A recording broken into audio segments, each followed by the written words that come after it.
presentamos El Mostrador en la Clave. Mi actualidad desde distintos puntos de vista. Un espacio para discutir bien informada. El Mostrador en la Clave, con el equipo de El Mostrador. La Clave me escucha. Ya estamos listos con El Mostrador en la Clave. Con nosotros está Marcela Jiménez. Marcela, ¿cómo estás? Estoy en Ascuas, mirando Estados Unidos. Y Hernán Leighton también está con nosotros. ¿Cómo estás, Hernán? También en Ascuas.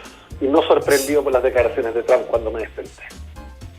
Sí, pero él había dicho anticipadamente ya que probablemente no iba a reconocer ningún triunfo de su contrincante porque él estaba tan seguro que iba a ganar y lo dijo muy directamente, o sea, no fue sorpresa.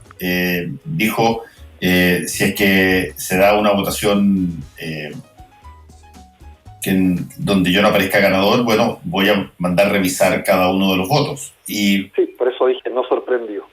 Claro, y bueno, de alguna manera él, teniendo una delantera, yo creo que ayer en la noche, hasta tarde, él tenía la pole position en 3 o 4 de los estados más significativos que había hasta altas horas de la noche en el voto presidencial, faltando, por cierto, el voto por correo, que eventualmente podía acercar o estrechar posiciones, pero yo creo que en varios de esos estados iba a ser bastante difícil que dieran vuelta a una elección, pero sorprendentemente él anunció en un momento dado que le estaban haciendo un fraude y que eso no iba a ser aceptable y que iba a preparar toda su batería legal para defender lo que él consideraba que era su voto, y criticando la lectura de los votos por correo que en varios estados se leen, y todo el mundo lo saben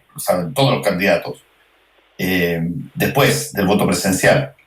Exacto. Así es que eso yo creo que fue lo que tensionó la cosa, más o menos ahí como a las 5 de la mañana de este día en hora chilena, y por eso es que hay tanta preocupación por cómo se siga esta elección en Estados Unidos, que probablemente ya pasó a la historia sin que se sepa todavía en forma definitiva quién es el ganador. No sorprende, pero esta es la razón de por qué varios analistas decían que se está jugando el futuro de la democracia allá en Estados Unidos, debido a que incluso en estas instancias Trump es capaz de inventar leyes o excusarse en instituciones que ya están establecidas desde hace bastante tiempo, y finalmente evidencia que este pujar por lograr nominar a la 6ª miembro de la Corte Suprema de cariz republicano tenía que ver con la estrategia final del último día al mando de la presidencia, eventualmente. Sí. Bueno, a ver, mientras tanto, todavía estamos esperando qué es lo que pasa. Mientras tanto, hablemos un poco de lo que pasó en Chile también, que ayer fue muy noticioso. Marcela. Fue de terror, Fernando, ayer. El día de ayer fue de terror. ¿Por qué? Porque hubo una acusación constitucional que se discutió en la sala, que empezó a las 10 de la mañana y que terminó la votación tipo 3:30.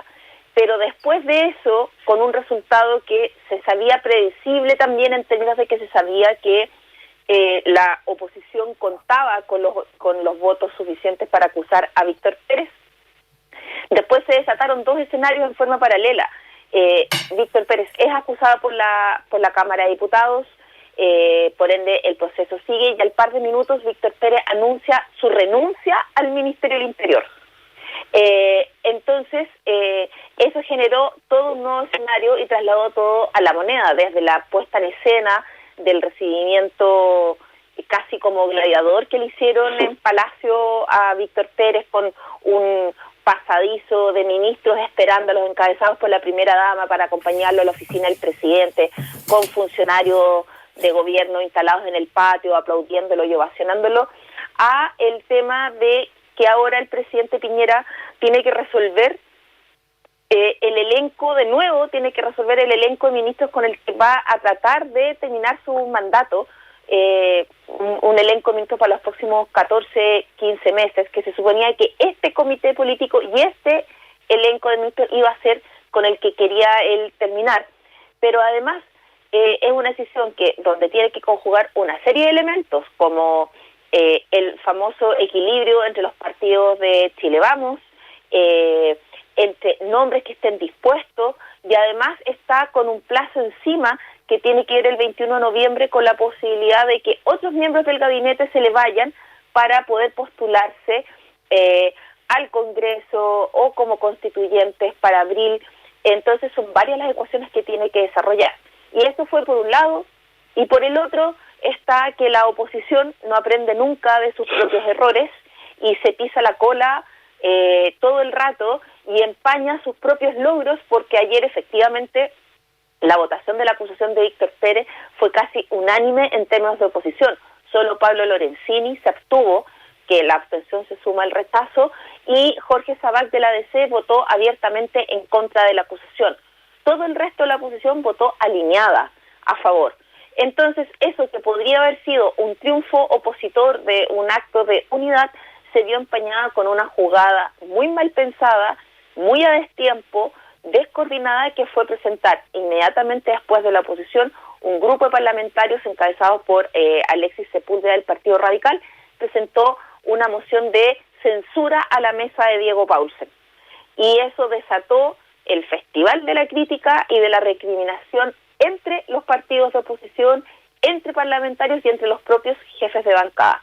Fue tanto que anoche, pasadas las 11 de la noche, el Partido Radical retiró la censura a la mesa, efectivamente, porque si no, de verse hoy día, iba a fracasar. Y iba a fracasar por la propia división de la oposición. Sí. Bueno, ¿qué tanto de lo que pasó con Víctor Pérez, Hernán, tiene que ver un poquitito con el traspié, el tropezón gigantesco que cometió su defensa legal al acusar al ministro de Defensa, Mario Desbordes, de ser quien debe coordinar a Carabineros, cuando en realidad era su ministerio el que tiene esa misión, y de alguna manera se entendió eso? Entiendo que hasta el propio presidente Piñera no le gustó para nada la defensa que hizo Gabriel Saliasnik de su cliente, acusando a otro ministro. Claro, viste, en el punto ahí, Fernando, conversando con diferentes personeros de La Moneda, una vez se supo de la renuncia de Víctor Pérez, se preguntaba quién era el culpable, dónde nace esto y por qué termina como termina, y nadie dudó en poner a la errática defensa de sus ex abogados, responsabilidad del ahora ex ministro Víctor Pérez, como la punta del iceberg, si se puede decir de esa manera, que generó el clima político propicio para que finalmente fuese imposible lograr pirquinear votos para poder defender al ministro del Interior. Él fue sindicado por la propia Moneda como el gran responsable de esto, más allá de las diferentes lucubraciones que se puedan ir logrando. Finalmente, como dice la MAE, acá se cumple un pronóstico que estaba en la hoja de Excel de la oposición desde al menos el miércoles o jueves de la semana pasada. La Moneda finalmente no tuvo la fuerza para mover la aguja en estos 4 días de prórroga. Recordemos que se iba a votar en un principio el viernes pasado, y lo que sí te decían, el alto costo, sin decirte obviamente que se negoció, para por lo menos haber tenido una derrota de carácter digno, como la quieren señalar, que significa que al menos el oficialismo estuvo alineado en la defensa de Víctor Pérez para evitar profundizar una crisis en el oficialismo. Sí, obviamente, si bien no movió la aguja, como señalan, sí también aportó al clima propicio para la oposición este error que ya no le cae más calificativo de parte del propio oficialismo y tampoco de La Moneda, que fue el congelamiento de relaciones de un sector de Bópoli que consideraba ni más ni menos que a su presidente y a su rostro más visible, Felipe Cas, y que debilitó cualquier tipo de defensa en contra del ministro Víctor Pérez. O sea, el congelamiento de relaciones a días de la acusación constitucional es por la gestión finalmente de Víctor Pérez, aunque ellos lo renieguen y hablen de que apuntan al presidente Piñera. Todos saben que el responsable de la seguridad pública políticamente es el ministro del Interior. Ahora, ¿cómo se va a armar este puzzle? Es bastante complejo. repito, como lo decía la MAE, este último diseño que se había logrado en el comité político, que había restablecido equilibrio, que había puesto los rostros en específico para lograr uno de los tantos objetivos, que era recobrar el voto de la derecha y la centro derecha que había perdido el presidente del gobierno desde el estallido social a la fecha, con un halcón de la UDI en la cabeza. Recordemos, es también uno de los riesgos que corría el gobierno. Vamos a buscar a nuestro electorado con un símbolo como era Víctor Pérez, pero todos los riesgos que eso conllevaba, y acá vemos uno de ellos. En la UDI ya sabían de esta posibilidad de renuncia a Víctor Pérez. En diferentes reuniones que sostuvieron durante la semana fue tema. Lo que sí te aclaran es que fue decisión de él. Eso es tal cual. Lo que sí, la presidenta de la UDI, Jacqueline Van Rysselberghe, conversó antes de ayer con el presidente Piñera y le puso en la mesa, a ver, ¿cómo se puede decir esto? No es una amenaza ni una imposición, obviamente, pero le dijo al presidente Piñera que desde el gremialismo consideraban que sería una muy mala señal, equivocada y también lamentable, el que el reemplazo del ministro Víctor Pérez no fuese un personero de la UDI, considerando que los dos ministros que han tenido que salir y que han caído a manos de la oposición serían precisamente del gremialismo. Sí. Disculpa, Fernando, Hernán, le recordó elegantemente, en el fondo, que el ministro del Interior tiene que seguir siendo UDI, básicamente. Y eso no es un dato menor, porque cuando el presidente puso a Gonzalo Blumel como ministro del Interior, cuando Andrés Chadwick sale y el presidente puso a Blumel de Bópoli como ministro del Interior, la UDI durante todo el año de gestión de Blumel, todo el año lo pirquineó, lo bombardeó, lo criticó, dejó de ir a los comités políticos, congeló relaciones con el gobierno, le hizo, en resumen, la vida imposible a Blumel, reclamando un lugar en el gabinete que para la UDI les pertenece y que no correspondía que Evópoli, un partido más chico, tuviera una presencia tan importante con Briones y con Blumel. Entonces, difícilmente el presidente en este escenario bastante debilitado se va a comprar un nuevo conflicto. Sí, con el último cambio de gabinete había logrado aquietar un poco las aguas dentro de su propia coalición, que no le hace las cosas nada fáciles. Yo quería decir una cosa con respecto a la renuncia de Víctor Pérez, y es que primero que nada, como dice Hernán, se veía venir y se conversó. ¿Por qué? Porque Víctor Pérez, al haberse aprobado la acusación en la Cámara, quedaba inmediatamente suspendido de sus funciones. Eso era un hecho inédito. Desde el año 90, era el primer ministro del Interior suspendido de sus funciones, lo que era un hecho menor y que ponía a la moneda en una situación complicada. Y segundo, la renuncia es sí o sí una ofrenda política al Senado, porque el hecho de que Víctor Pérez haya renunciado no significa que la acusación se extingue. La acusación sigue su trámite y tiene que ser discutida y votada en el Senado.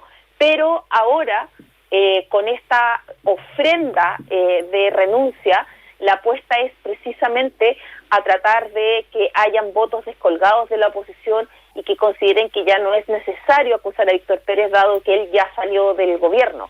Por ende, la acusación de aprobarse, lo único que tendría sería la sanción de la inhabilidad de ocupar cargos públicos por los próximos 5 años. Entonces, esa es en parte el objetivo de este acto que hizo Víctor Pérez, lograr que algunos parlamentarios de oposición no voten. El escenario en el Senado es distinto.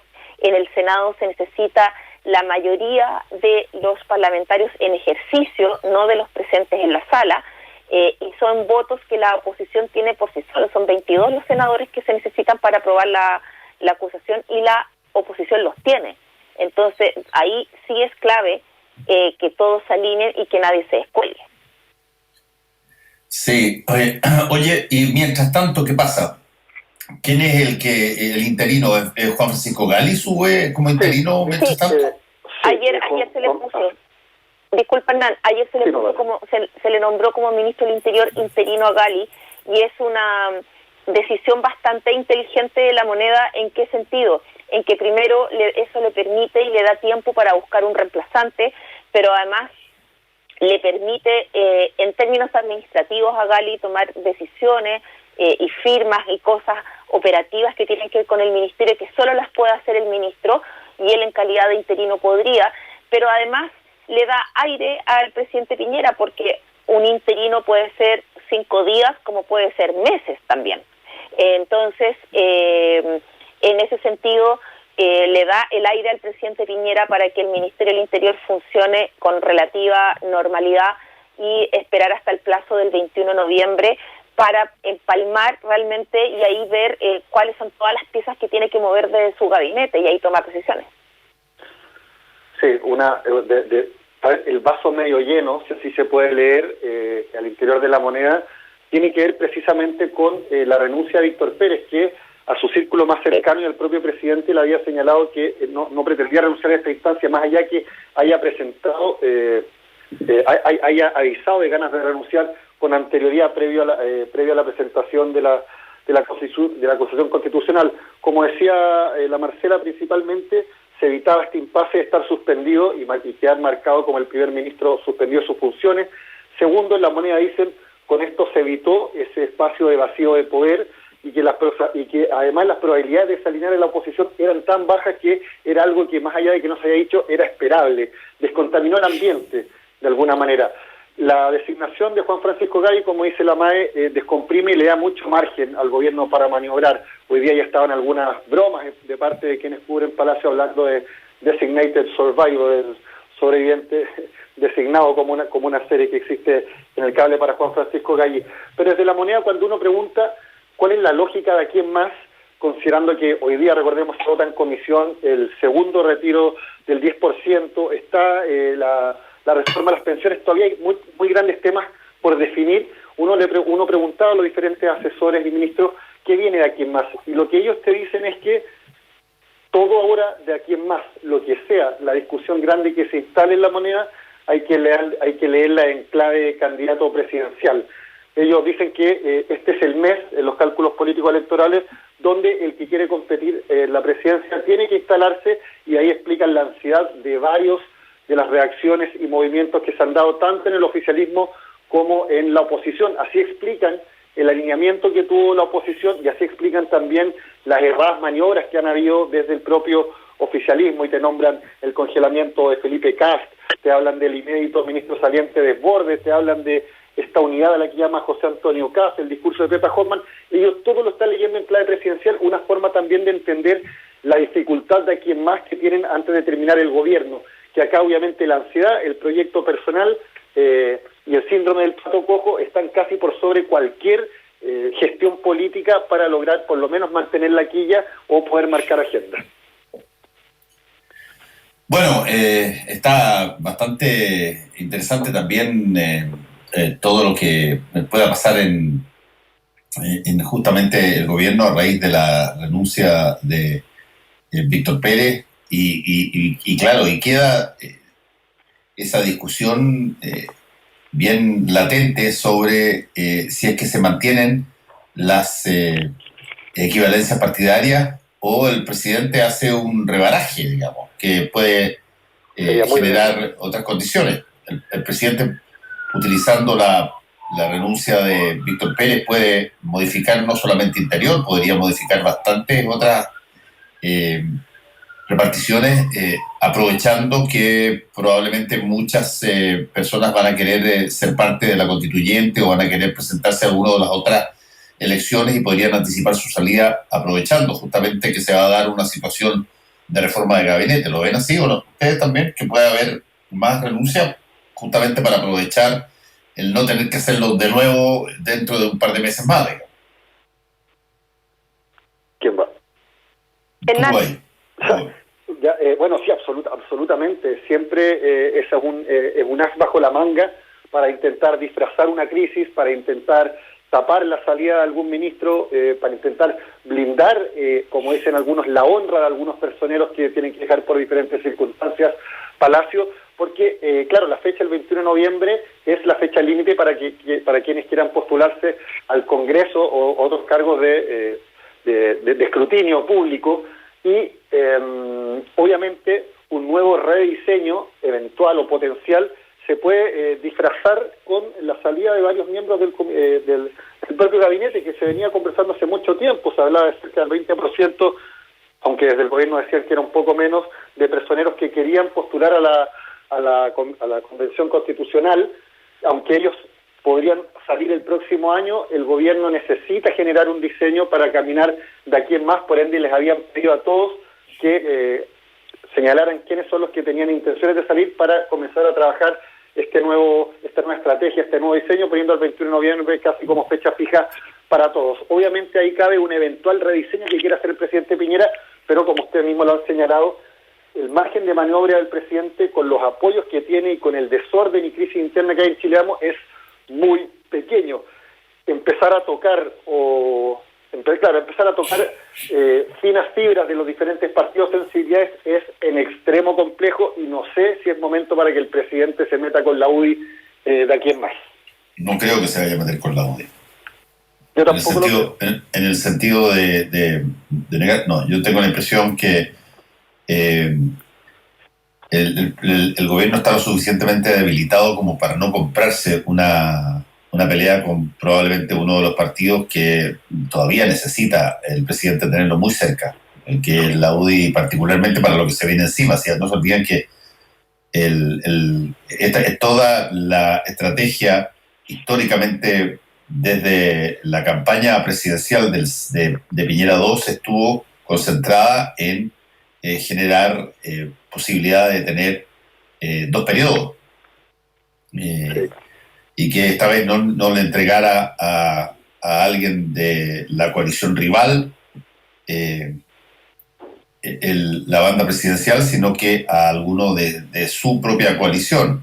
Y por lo tanto necesita el presidente no terminar básicamente siendo irrelevante su gestión, sino que teniendo todavía la sartén por el mango y preparando reformas que son importantes y generando algún tipo de proyectos de ley, y para eso necesita que estén entusiasmados y empilados los principales partidos de su coalición, en particular la Renovación Nacional y la UDI. No digo que Bópoli no, pero me da a mí la impresión de que todavía los grandes pilares que sostienen esa coalición siguen siendo la UDI y Renovación Nacional, y no va a ser un cargo ministerial el que eventualmente ponga en riesgo esa situación para el presidente Piñera. Yo tengo la impresión de que ahí va a ser rápido el entendimiento con la UDI.